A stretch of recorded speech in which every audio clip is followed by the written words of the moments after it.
Good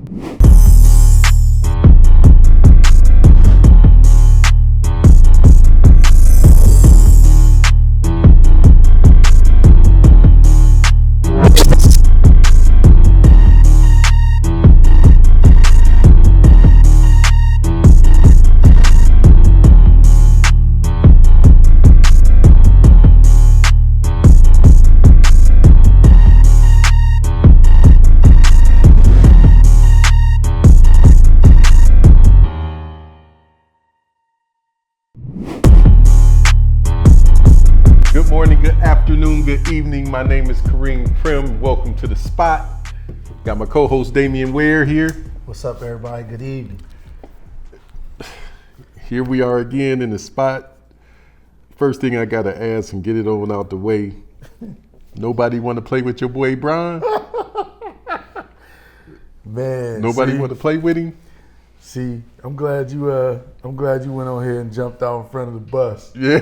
Because I was gonna go ahead and do it, but I first of all, hats off to Brian James. Okay. And his team, doing what he was supposed to do as a brother with some power and a father, getting his son in the league, making sure that he get his own bag, and they did their thing with that. Okay. But on the flip side, what happens is that you show that you got a little bit too much control in that organization.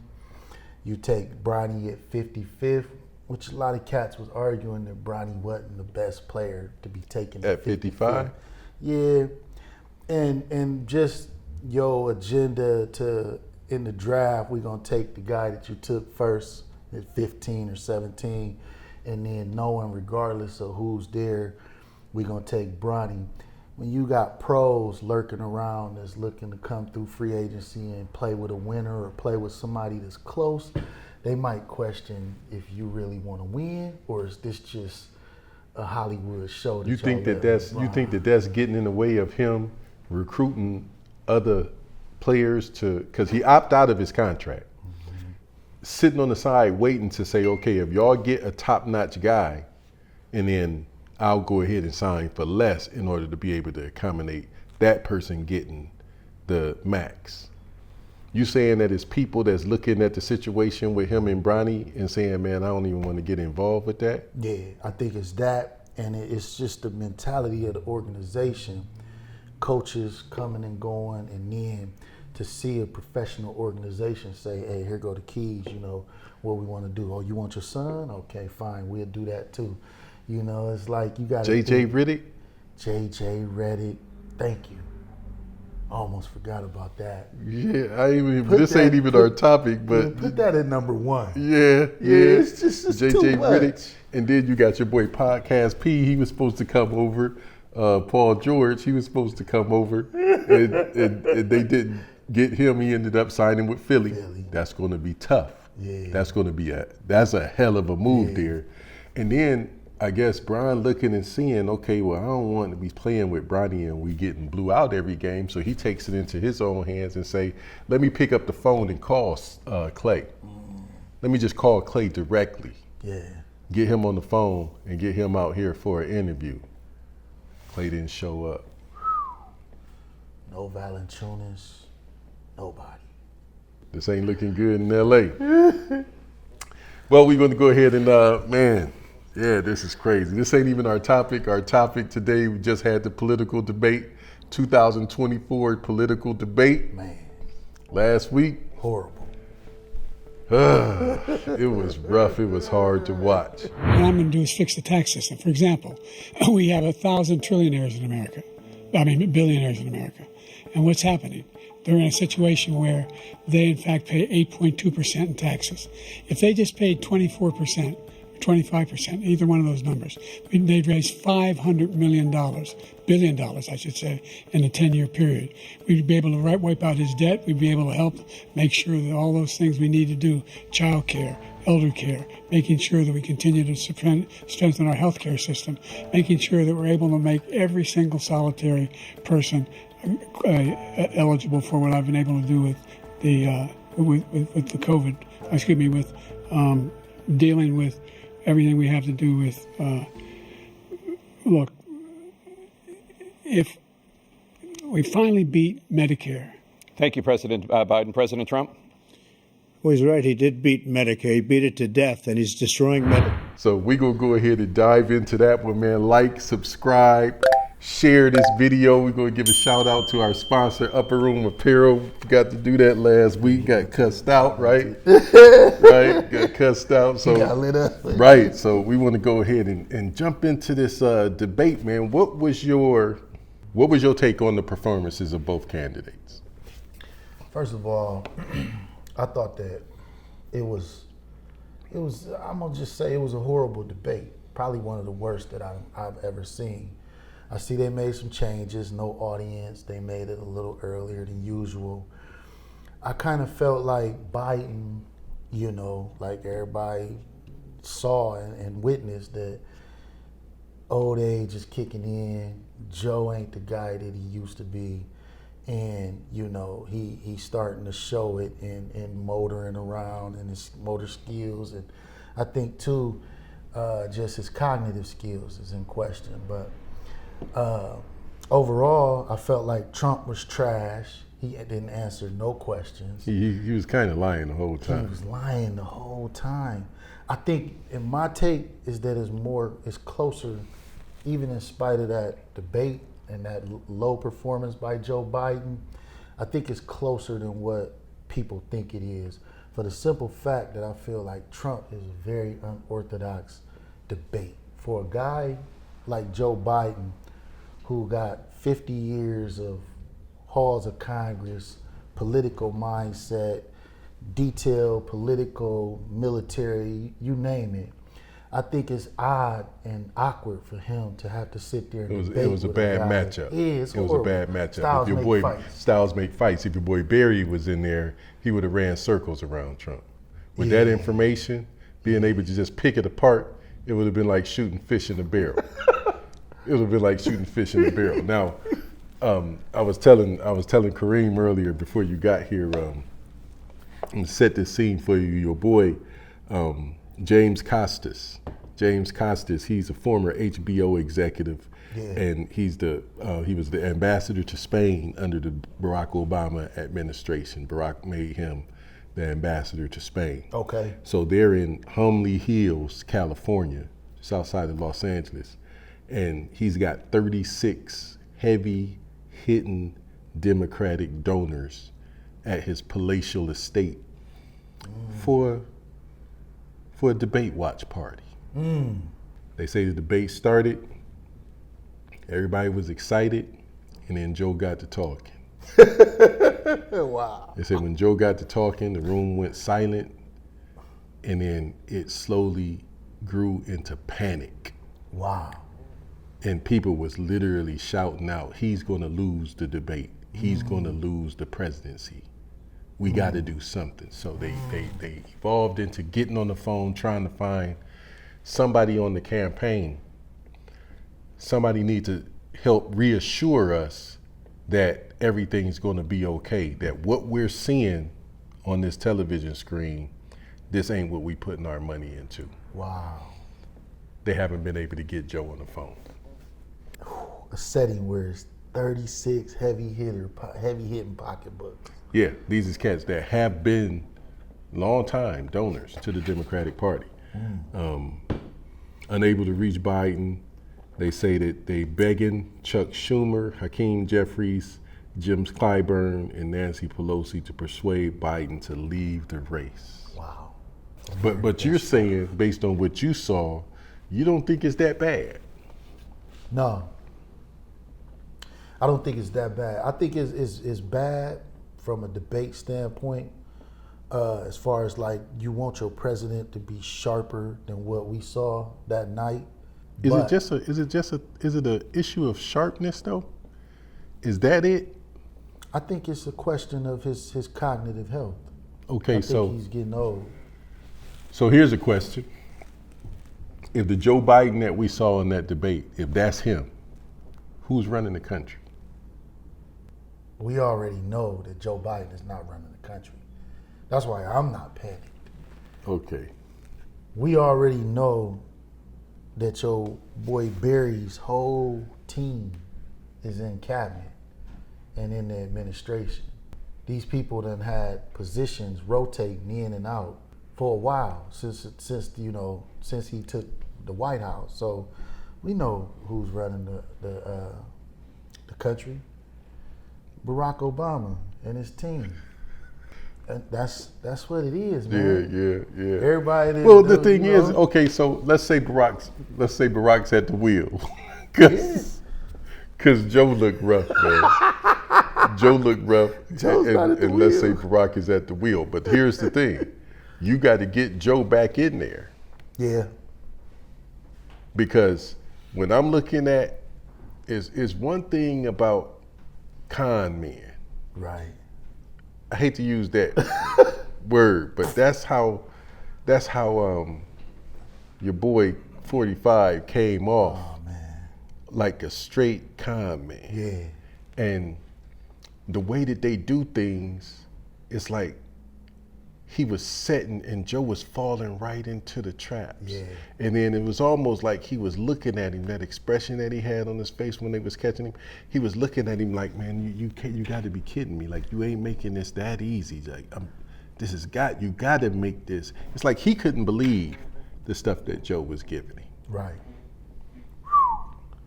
What word did you use? Con man?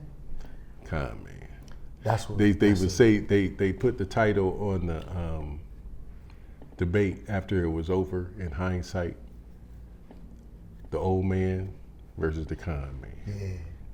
They say that pretty much sums up what we saw. That's what I've been hearing. That's the perfect title. The old man versus the con man. So do you think that, given that type of perspective, if people looking at it like that, I saw a poll today said it was 49-43 Trump. So some of the polls is coming out and they saying that, it's not as far off as what we think, even in spite of the debate. It's a couple things that happened right after the debate that possibly everybody think is all pro-Trump and all working in the favor of Trump, being the presidential immunity. That presidential immunity with the Supreme Court, that deal is taking the headlines and it's become a distraction. To Joe's cognitive performance. Yes. And so I think now you gonna parallel presidential immunity by a con man and a guy that laws is being put into place to protect him from being pursued by the law for crimes and stuff that he did, versus you want that with this con man, or can we stand a little bit of cognitive, declining cognitive health from an old guy versus us let this guy in here and we can't trust nothing that he do or say? How do you just tell people what it is? Do you tell people, okay, go ahead and vote for Joe, he ain't doing nothing anyway? Do you let people know that? Because I'm not sure if the American people are as astute. I'm not sure if they're as inclined to just be able to chalk up what they saw. I agree with you. I don't think that they can. I think that they are right there like, oh my God, they shocked. Because this is the thing. The whole thing with 45 and his whole clique, the whole thing that they was pushing all the way up to it was the videos on social media with Joe falling all over the place, falling upstairs, falling off of bikes, tripping over stuff. And the whole piece was, this dude is in serious decline and the Democrats are denying it. The debate was an opportunity to be able to show everybody how full of whatever the Republican Party was. I thought, to be honest, that I was going to see Joe. I thought that I was going to see Joe and he was going to be all right. It kind of blew me away, that the Joe that I saw. I know, because I remember right before the debate, you said, because you was impressed by the State of the Union. You thought that Joe was coming. I thought I was looking for him. Yeah. I was looking for him to show up, and I was kind of digging into some folks. I was kind of on Tim a little bit. Yeah. I was digging in. And when that Joe showed You was rocked. When that show showed up, oh my God, man. It was like Tyson in the first round, man. It's like I got hit and I'm blinking and I'm looking and I'm like, wait a second. He never got off the ground. He was staggering from the time that he started the round to, I'm talking about the whole thing. They even had to help him off the stage at the end. So I'm looking at that and I'm saying, I don't know how much the people is going to be able to forget that. That's what I was gonna ask you. So that's you feel like, because I'm gonna ask you this. They got one poll that showed 72% of voters believe that Joe Biden does not have the cognitive health to be president. Right. Do you think that it's enough? Because some people say it's the middle 10%. You mentioned that you don't believe that the average voters are that astute. Mm-hmm. Do you think it's enough there for the Republicans to campaign on his decline in health to move voters into not voting for him in that election? You think it's going to have that what we saw, you think it's going to have that much of an impact? I think it's going to have that much of an impact because, see, if the Democrats would have never said that the Republicans was pulling the country's leg, they got out there with a chip on their shoulder and said, this ain't nothing but 45 up to his old tricks. And then come to find out, see, you can't be around the president. You can't be around him on a daily basis. You can't be running his campaign. You can't be up in there like that and not see what we saw, which tells me that you've been hiding this dude the whole time. There's no way that they can say that they didn't know. So it's like, what do you feel about your constituents? How do you really feel about the Republic or the people in the Democratic Party? How do you feel about the people who's actually going out casting votes?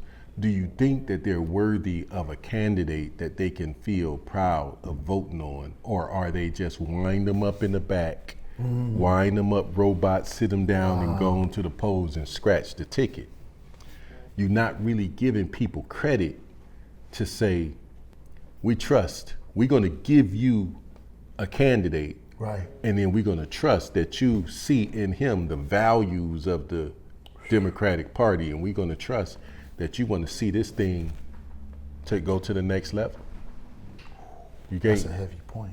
Yeah, that's the thing that concerns me. It concerns me because it's fraudulent. You're becoming what you said 45 was.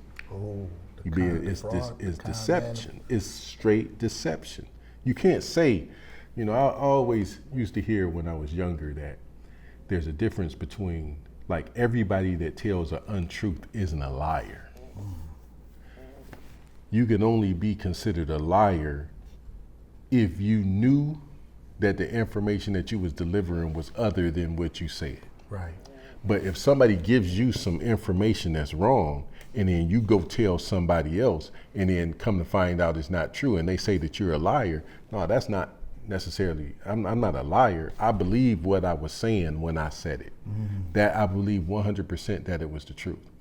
But for the Democratic Party to represent and put out that they didn't know, or that this one cat said, Jim Clyburn, he say, he may not have gotten the words right, but the thoughts were great. How do I know what your thoughts are if don't the words show me what your thoughts are? How did he see, like, the thoughts is great? He had the right thoughts, but the words, how do we decipher between the two? And it brings up a term that I hear being talked about. They're saying now that there's red MAGA and there's blue MAGA. Oh, red MAGA and blue MAGA. Red MAGA is considered the Trump followers who are extreme right, who no matter what happened, they just blinders on, they go and vote for Trump. You don't have to tell them the truth. You don't have to be honest with you. Don't nothing. They just blindfolds on, headed, wind them up, send them out. But they saying that blue MAGA is the Democratic version of those people. The Democratic version of the red MAGA. Zombied out. Oh. All you got to do is tell them to go vote. Joe don't have cognitive, so what? Right. I'm winded up. They set me down, and I'm on my way to the polls to vote. It don't matter. What's the policies? I don't care. Man, let me put this out there. So you got that, and you say that's going to play a big factor in terms of what we saw with that voting percentage. So they've got, now we said we got the State of the Union, Joe. Right. Reports was saying, basically, there are reports that there have been numerous incidents that have raised concerns from the people around Joe Biden, even in the last 6 months, that have displayed serious cognitive decline that comes with old age. Mm-hmm. To your point, that there's people around that know this and see this, and they holding out on us. Now, on the flip side, it's been said by people that work with Joe in Congress that they've seen him very sharp when it's time to go to work. They said talk of how sharp and detailed he is in his national security meetings. He has special briefing books that are very detailed on situations in Ukraine, on the situation in Gaza. They go down to very detailed military reports. They said he have absolute command of the facts and is as sharp as can be in these meetings. They said that he has had, good success in his work as the chairman of Foreign Relations Committee in the Senate. So we see, like, I heard this old dude on CNN, he was talking about we dealing with two different sides of a person. We got one where we see the State of the Union Joe, and there's some people that's working with Joe that's seeing that sometimes. And then we got the Joe that we saw at the debate, the one going off the plane, falling down the steps, falling off the bike, your boy Barry having to grab him by the hand and walk him off the stage. I think that the difference between those two Joes is that one needs to exercise critical thinking, and all the other one have to do is regurgitate information that he's memorized. That's the difference between the two Joes. Okay. Because in that debate, what made, and I gotta be honest, I was watching, I went back and watched it again. Okay. I went back and watched the debate again. The first time that I watched the debate, I was saying to myself, why isn't Joe catching Biden on, or why isn't he catching 45 on the lies, on a lot of the stuff that he was throwing over the plate? Because he was throwing misinformation over the plate, underhanded. Oh. It was like it wasn't even coming across the plate fast. But when I went back and watched it the second time, I was saying to myself, Joe was better when I seen him the second time. I wasn't as alarmed the second time because, and we was talking earlier, I was telling Kariem, it's just like, you know how you around a kid that you know what they saying? Right. But everybody else don't know what they saying, but you're around the kid all the time and you can understand, you're just learning how to talk, and they say something and the mom look at you, you look at the mom and be like, what did he say? Oh, he just said such and such and so and so. Well, that mom is used to his tongue. Whereas if you're not around him a lot, you don't know. And the first time that I seen the debate, I was like looking at a kid that I had never heard him. And I was like, man, what is he talking about? But when I went back and said it, I was listening to the policy that Joe was talking about as it related to policy. Now, your boy 45, he was throwing some stuff over the plate that was totally not true. I think I counted maybe about 42 different points. Whoo, you got up to 42? I got up to about 42 points. That was just obviously like, this is nowhere near close to information and stuff that he's on occasion admitted that it's common knowledge that this wasn't true, and he still went against it. But Joe had about a good 9 or 10 pieces that was misleading information as well. So I wasn't as alarmed, but I'm asking myself the question, how many people are going to be that dialed in to the debate to watch it enough multiple times, and are they going to be versed enough in background of some of these issues that they kind of understand what's going on and what's not going on. We could decipher between what's real and what's not real with Joe. So the top 4 subjects that they dealt with in the debate, the ones that kind of rose to the top, one was the economy. The economy, first and foremost, was the economy. People very concerned about the economy and specifically inflation. Immigration, that was up there, Roe v. Wade with the abortion issue, and then Ukraine and Israel. I think those were the 4 topics. Was there anything else that you saw that kind of that really stuck out? Not really, outside of the fact that I felt like Joe might have missed some of them easy over the plate throws, like dealing with abortion and Roe v. Wade, and he didn't catch that. But not really. Everything that you just named there was what I thought was going to be on the table and was going to be the meat of the debate. Okay, so did you have any, like when it comes to fact checking, you watched the debate, what happened? Like what information did you see? Was it anything that stepped out, that kind of stood out to you to where you was like, this information can almost be alarming if people believe it? Yeah. Give us an idea of what you saw, and then if you can, help us understand what the correct thing was. What was the actual fact connected to it?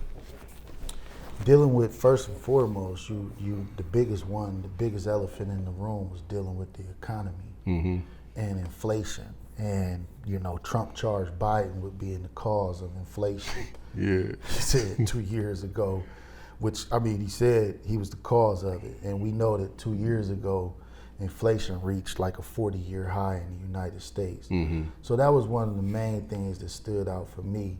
And then you understand inflation basically, being the general level of prices for goods and services rises and results in decreasing in the purchasing power of a country's currency. Trump threw stuff out there without numbers, without any facts. Right. He talked about how we was in a horrible state. And now we got through some of the highest levels of inflation during the pandemic or post-pandemic. And he talked about how Biden was wrecking the country, which basically that was really, really false, because if you look at the performance that Joe Biden has done in curbing the inflation, working with the Fed, it's like you understand, the Federal Reserve target about a annual inflation rate about 2 to 3%. And use monetary policy and everything. If you go back and look at some of the numbers, we got hit over the head coming out of the pandemic, but you had years during each presidency. You can go back to Obama, Bush, Trump, and even now with Biden correcting everything and curbing it. I think they say he had around 3.3% or whatever. That's what the different factors. Yeah, that Biden with the inflation. So, that was one of the things right there that stuck out, was because I said, if I had looked at a chart.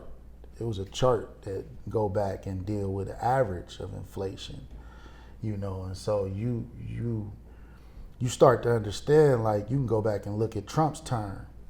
You didn't have stellar numbers in terms of inflation. I got it. It was what Trump, or what 45. I tried not to say his name because they get flagged. They'll flag us on YouTube. But he said we had the greatest economy in history.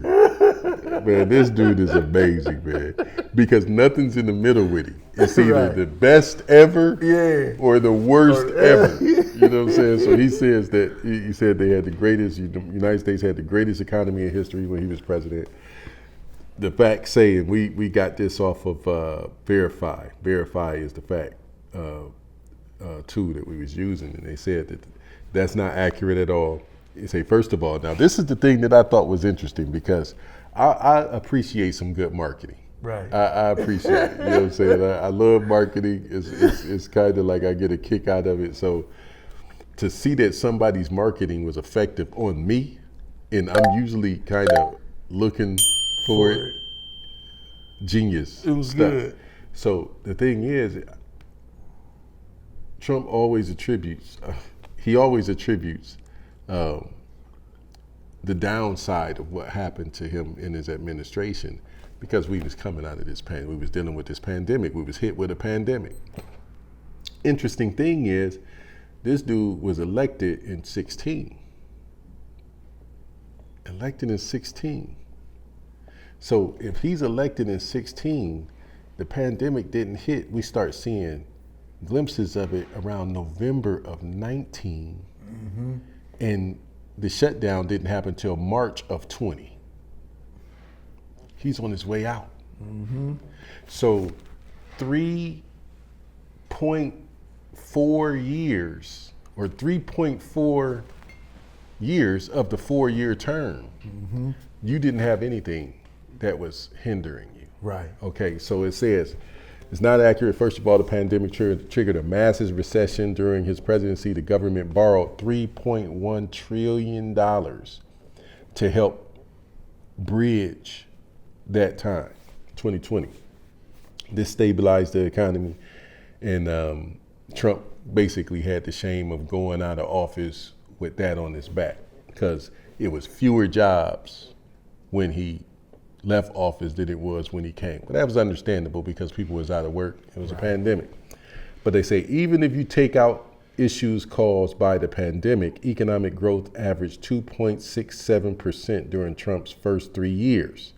That's pretty solid, but it's nowhere near the 4% average, 2.67% versus 4% that your boy Bill Clinton had in both of his terms, 93 to 2001, according to the Bureau of Economic Analysis. In fact, growth has been stronger so far under Biden, which is 4.1%, than under Trump.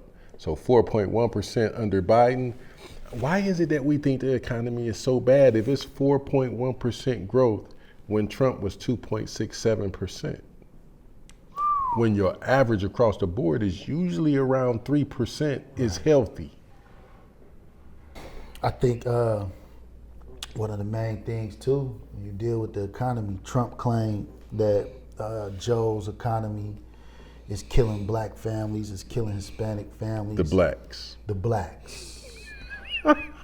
Black jobs. The blacks jobs. The blacks. He said that the green movement is a scam, talking about, the cost of food. He said that it's killing just about everybody. Yeah. One of the things that I've got from some studies, some reports, the black unemployment rate, March 2023, 5% down from February, which was 5.7%. U.S. unemployment rate, 3.5 is a historic low right now for black unemployment rate, which was logged in March of 2023.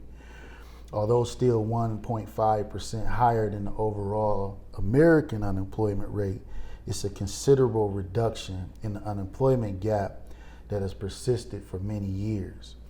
The decline in unemployment rate trend began during the latter part of the Trump administration and continued under the Biden administration, ultimately reaching the all-time low of 5% in March of 2023. This is what your boy Trump talking about. Joe Biden's policies is killing the economy, it's killing the blacks. It's killing Medicare. immigration is killing Medicare because they putting illegal immigrants on Medicare and Social Security. All of these people are coming in. They're putting them on Medicare. They're putting them on Social Security. They're going to destroy Social Security. This man is going to single-handedly destroy Social Security. These millions and millions of people coming in, they're trying to put them on Social Security. He will wipe out Social Security. He will wipe out Medicare. So he was right in the way he finished that sentence. And it's a shame. What's happened to our country in the last 4 years is not to be believed. Immigrant thing. What did you catch it? What you catch? First of all, you can't get Social Security till you're 65. I don't even think there's a record. There's not even a record of immigrants being put on Social Security. If anything, the immigrants are helping, because what he was saying is all of that Medicare, that's going to bankrupt the amount of immigrants coming into the country, is going to bankrupt Medicare, is going to bankrupt Social Security. Even people who are in the country that are working that are not legal, they're paying taxes. They're paying into Social Security. They're not able to qualify to get Social Security. So you're paying into it and can't pull out of it. Whoa. So you're actually benefiting Social Security more than you are, you're not hurting it at all. It's more, the problem with Social Security, which threatens it, is that when it first started, there was 29 people working for every one person that was drawing Social Security. Now I remember when, what was his name that was running, the little short guy, slicked hair, real slick guy. What was his name? He was a real old dude, business owner. Was it Ross Perot? Ross Perot. I remember Ross Perot, and he was breaking down that whole thing. 29 people working for every one person that was drawing. And he said at the time, there was 3 people working for every one person that was drawing. Just because people was living longer. See, back then, people with 45, 46, 47 years old, they was out of here. Never saw a time when people was going to be living into their 60s, 70s, 80s, 90s. People living way longer than they expected. So now that people are living longer, they're on Social Security longer. So you got fewer people working and more people drawing. And he projected that from that time, projected 20 years, there was going to be 12 people drawing for every one person working. And that was going to start pulling off the top of Social Security. That was going to break Social Security. Had nothing to do with immigration. The problem existed way before this issue with immigration and all of that. But 45, man, he just let it roll right off his tongue, man. And he was, when he said that there were hundreds of thousands of Americans being killed by illegal immigrants. Just 1 second, he said we killed 3 people. The people we killed are al-Baghdadi and Soleimani, the 2 greatest terrorists, biggest terrorists anywhere in the world. And it had a huge impact on everything, not just border, on everything. He's the one that killed people with the bad water, including hundreds of thousands of people dying, and also killing our citizens when they come in. We are living right now in a rat's nest. They're killing our people in New York, in California, in every state in the union, because we don't have borders anymore. Every state is now a border. And because of his ridiculous, insane, and very stupid policies, people are coming in and they're killing our citizens at a level that we've never seen. We call it migrant crime. I call it Biden migrant crime. They're killing our citizens at a level that we've never seen before. Whoa. I was like, man, how are we not seeing this? Right. Hundreds of thousands being murdered. Where's he getting these numbers from? Just making them up. They say the campaign. They said the campaign. They went to the campaign and tried to get data to back it up. There's no data that backs up nothing of what this guy is saying. Nothing. He just makes it up and keeps it moving. Wants to kill Social Security and Medicare and giving undocumented immigrants Medicare and letting them draw Social Security. False claim. Facts is, they say that Biden wants, this is what his thing is, policy on taxes.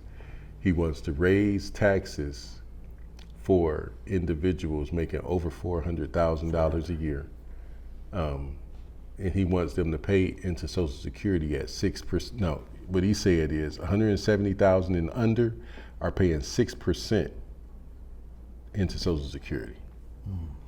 What he was saying was they want to make people making $400,000 and up start paying into Social Security. Now those people, they saying, why should we pay into Social Security? 9 times out of 10, we won't qualify. We make too much money. We're not going to get it. So what they're doing is they're paying 1% at this point. And he wants to bring that 1% up to 6% where everybody else in the country is. And he figures that that right there is going to bring billions, literally billions, into Social Security, which will help. So what we had the economy, we had immigration. Kind of dealt with that a little bit. We had Roe. He was in on Roe. Yeah. He was throwing some stuff over the plate with Roe. What in the world was he talking about? I'm not sure if he's ever read the. I'm not sure if he's familiar with Roe versus Wade and wait, what wait. You're not sure who is familiar? 45. He's not. He can't be, because the things that he's saying is not even connected to what the case is even dealing with. He takes this piece that kind of goes into what's described as late-term abortions. Right. And he makes it seem like late-term abortions is Roe. Yeah. That's what the whole thing is about. That, he said the problem, he brings up this thing about this Virginia governor who wants to make it to where you can even decide as late to where after the baby is born. Just, he said, take the baby and sit it to the side. Sit the baby to the side. And just make a decision. We'll decide on what we want to do with it. And then if we decide not to, come back and kill the baby. Come back and kill the baby. Your boy 45 ran with that. He ran with that, and he accused Joe Biden of policy that would make that the terms of pregnancy that wouldn't matter. He said it don't matter to him. He said they could be 9 months, however, And it's like when you look into these abortion laws, you start finding out it's a lot of made up stuff being campaigned and preached, not just by 45. Scare tactics. Yeah, but people that's pro-life or whatever have you. It's a lot of scare tactics in there, and I don't know, man. It's one of those things to where, you feel about it the way that you feel about it, but the question is, Roe deals with who's making that decision for the woman. That's the basic gist of it, is who's making and at what point. Now, a couple of things, because what they say is that late-term abortion is an inaccurate phrase used to describe second trimester abortions between weeks of 13 and 26 of pregnancy. First trimester is 13 to 26. No, 13 is conception through 12 weeks. What they're trying to do is make it to where on the state level to where you have to decide before 15. They're trying to make 15 the magic number, 15 weeks. By the time 15 weeks go by, you should know whether you want to have the child or not. Thing is, most of us, we think of it as a situation of convenience. Whether we're ready to be a father, whether we're ready to be a mother, whether it's going to fit into our lifestyle and that type of thing. But what most of the things that deal with Roe or the late term stuff, it has more to do with the medical health or the condition of the life of the mother. Mm-hmm. If it's a chance that the mother having that child is going to kill the mother. Right. And then the right is for them to make a decision to. And the interesting thing I hear about is that late-term abortions later in pregnancy are exceedingly rare. This is what your boy 45 was making it seem like this was the whole gist of it. Exceedingly rare. In 2020, less than 1% of abortions in the United States were performed after or on or after the 21st week. Right. So the idea of the whole late-term abortion thing, you're talking about less than 1% of abortions. Third trimesters, week 27 until the end of pregnancy, anywhere from 38 to 42 weeks. For a full-term delivery, second second trimester abortion make up over 10% of abortions in the United States. And it was an interesting thing that they said, I want to say that 60% of all abortions happen as a result of the pill. The morning after joint. Plan B. Plan B.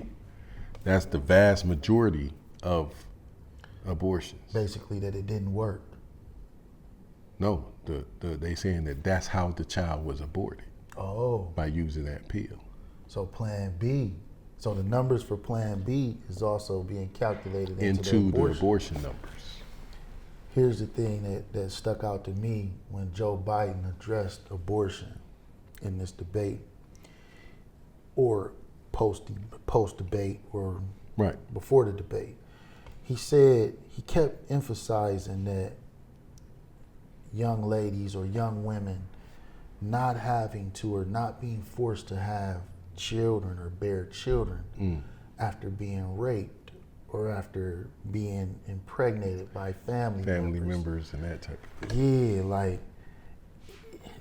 you know, ain't really touched that, but I do believe by them bringing that up, because one thing about Democrats and cats like Joe Biden and these cats, they stick to the sciences. So they looking at numbers and stuff and making, you know, policy and judgments. But is that kitchen table stuff? Yeah, like when he said that, I'm like, okay, this is something that they live in. Because he kind of stuck on that. Yeah. Brothers, pregnant by their brothers, pregnant by their cousins, pregnant by, you know, yeah. Yeah, Joe was pretty strong on that.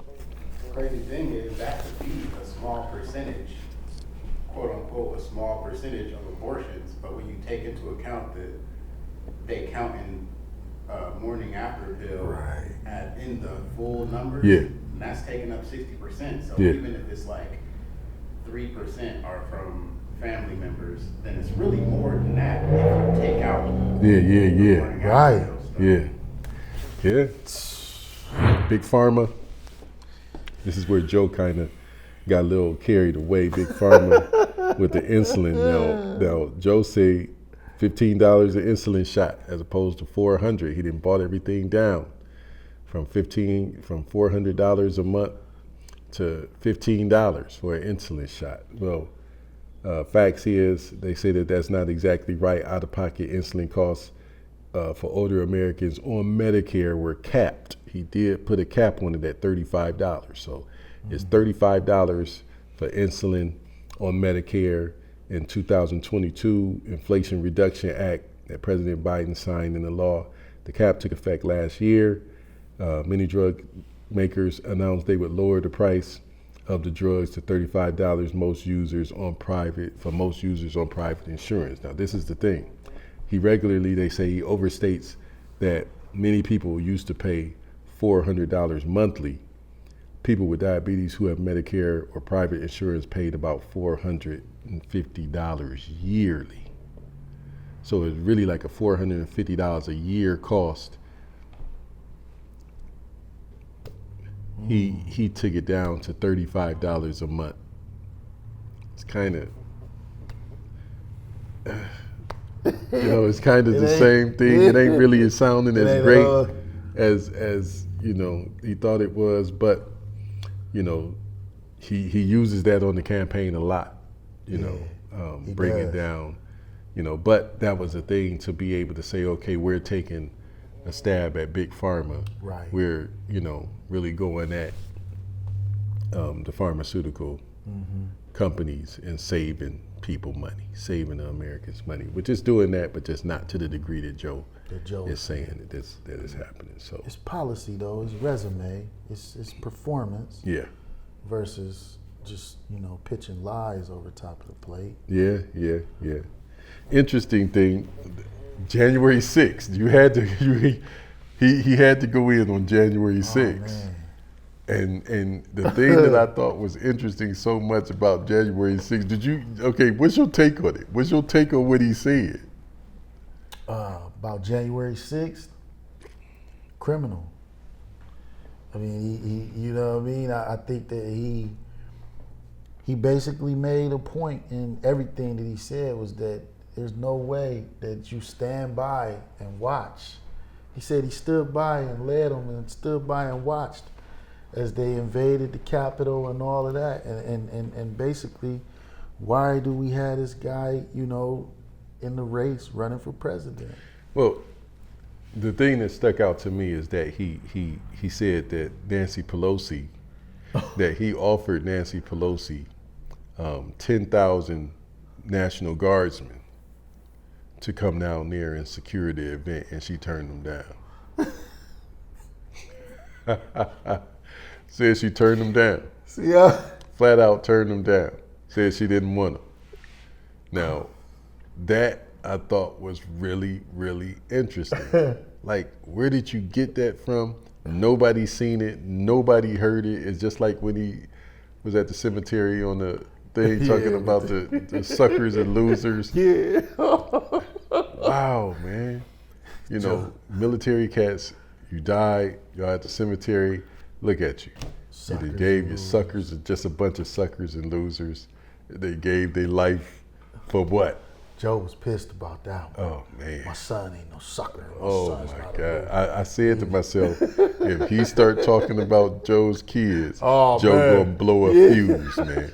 And he almost did it. I could look at him, I could see him, man. He's about to blow. It's like old boy on the Matrix when he got unloaded the first time. He said, "I think he's gonna blow."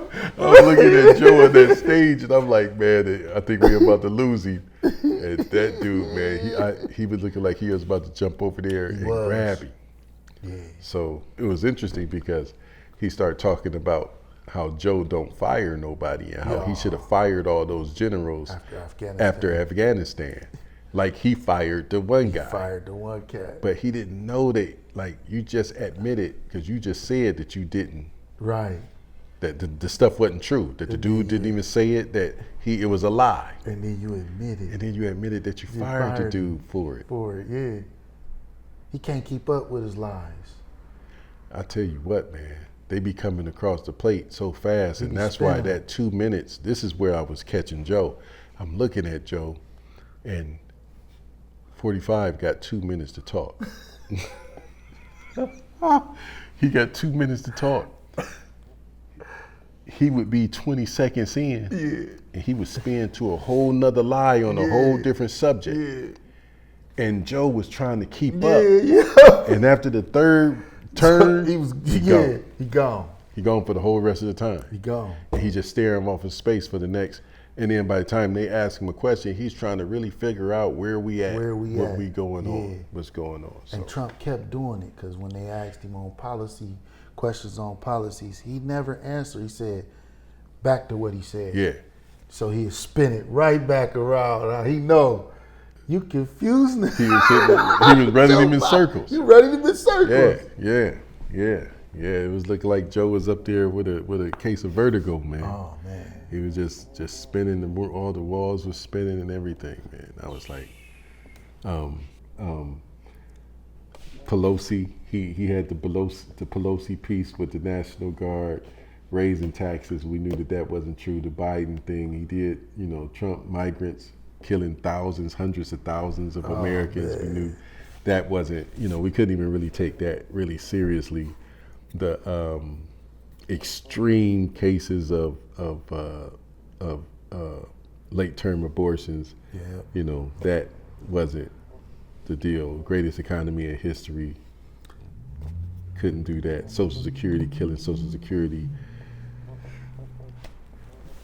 That all was what it was. Key to it is this. What did the party do now? What did the Democratic Party do now? Where do we go from here? Where did the party go? Do they revamp and try to, you know, because they had the convention, they counting votes early. Right.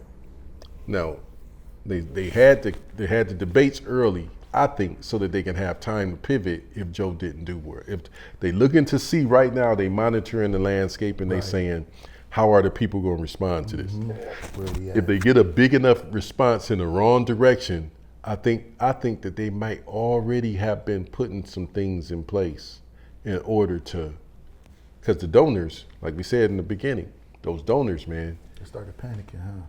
they starting to panic in a big way. I was paying attention to how they were starting to talk about post-debate, like we talking about it being early, where they would go from here. I seen where senior and experienced advisors believe that it's really tough to make the change and replace Biden at this point. Mm-hmm. A lot of them. Then you got to think about who's lurking close to the stage in the Democratic Party that's Barry no though. ready Barry to get no. on the stage. Barry no. Barry He definitely might not know like we don't know. We not paying attention to this every day. But the question is, unless like you say, the majority of the party, they just don't want Trump. This person who steps into that role got to be somebody who can sell the idea that make them say, okay, because right now there's a growing cult of people who don't want neither one of them. Yeah. If it's anything that this debate showed them, is don't- that we yeah. don't care for either one of these Right. cats.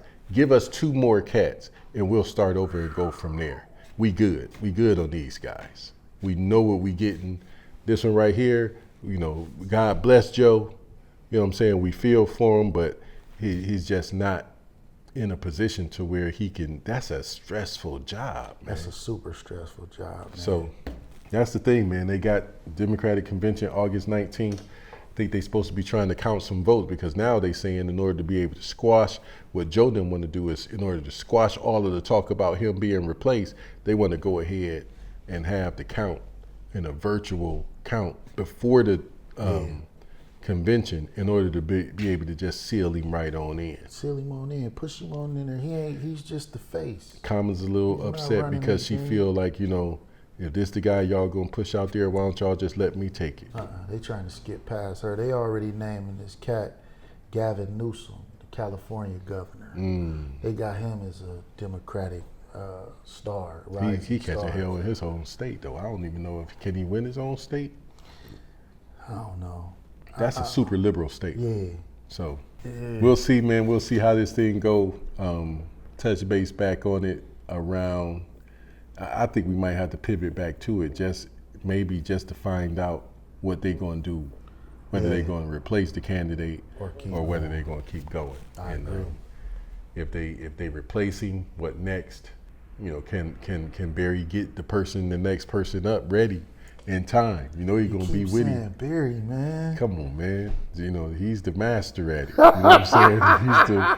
He's the master at getting cats prepped and getting them ready. So I'm rolling with him. Anywhere he's at, I'm going with him. You know what I'm saying? I just got that. He just brings you that comfort level when it comes to politics, especially if you're not really tuned into every single thing that's happening. He's tuned in.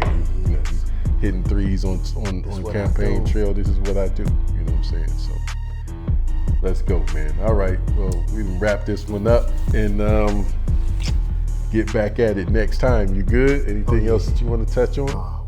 We touched it all. I think so. All right. Let's go ahead and knock it out. See you next time in the spot. Peace. Peace.